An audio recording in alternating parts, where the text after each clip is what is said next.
तुम मुझे क्यों छोड़ रहे हो? मुझे इतना तो बता दो, मैंने तुमसे सच्चा प्यार किया था। तुमने जो किया, मैंने तुम्हारी सारी बातें मानी। अब जब मैं तुम्हारे साथ चलने को तैयार हूं तो तुम ही पीछे हट रहे हो। तो मैं क्या करूंगी? अरे यार, तुम्हें कितनी बार बताऊं? बताया तो मेरा परिवार नहीं तैयार है।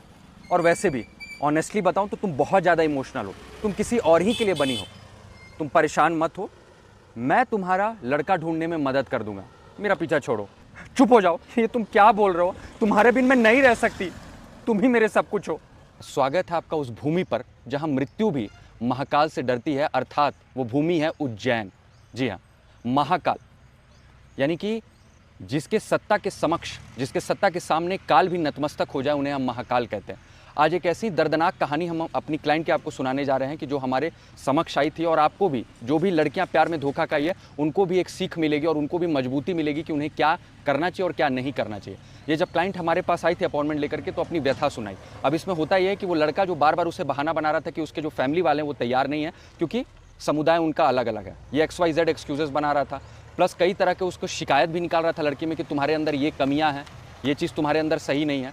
जब बाद में लड़की हमारे पास आई तो हमने कार्रवाई आगे बढ़ाई, तो ये पता चलता है बाद में कि उस लड़के ने तो अपने परिवार से कभी कुछ शेयर ही नहीं किया था और छुपा करके रखा था। यानी वो सिर्फ एक झूठ और फरेब कहानी बता रहा था कि उसका परिवार तैयार नहीं है। अब देखिए, किसी भी परिस्थिति में जब इस तरह का कोई प्रॉब्लम होता है जहाँ पे एक लड़की को कोई लड़का इस्तेमाल करता है और उसके साथ संबंध बना करके शादी का वादा करके छोड़ देता है, तो ये बहुत बड़ा जघन्य अपराध है। साथ ही साथ उसके इमोशंस और भावनाओं को तोड़ देता है। कई बार लड़कियां जो है ये सेल्फ डाउट में, यानी कि आत्मसंदेह में चली जाती है कि पता नहीं हम कुछ करेंगे तो क्या होगा, कल को पता नहीं अगर हम करेंगे जीतेंगे या हारेंगे। एक चीज़ याद रखिए कि अपने अंदर के जो सेल्फ डाउट है ना, उसको ख़त्म करिए, अपने डर के ऊपर काबू पाइए। अगर आप समय रहते कोई कदम नहीं उठा पाते हैं ना, तो कहीं भी वो लड़की, क्योंकि मैंने देखा है पीड़ितों को, लड़कियों, क्योंकि वो निश्चिंत नहीं बैठ पाती है।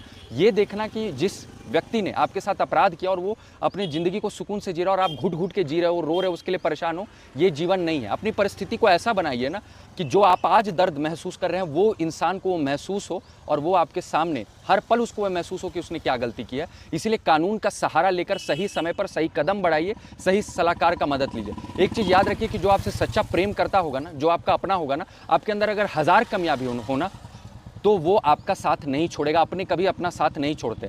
और अगर 1000 मुश्किलें भी हो ना, अड़चने भी हो ना, वो उसको पार कर देगा, क्योंकि उसके अंदर इच्छा शक्ति होगी कि किसी भी तरीके से उसको आपको अपना बनाना और साथ में रहना, तो कुछ ना कुछ निष्कर्ष निकल जाएगा। बस मैं इसी के साथ मैं महाकाल नगरी उज्जैन में यही प्रार्थना करता हूं कि आप जैसे महिलाओं को इंसाफ मिले, सद्बुद्धि मिले और वो शक्ति मिले कि वो आप अपने डर पे काबू पाए, और जो भी गलत कार्य कर रहे हैं उनके ऊपर आप सही कदम बढ़ाएं कानून का सहारा लेकर के, और उनको अपनी सही जगह तक पहुंचाएं।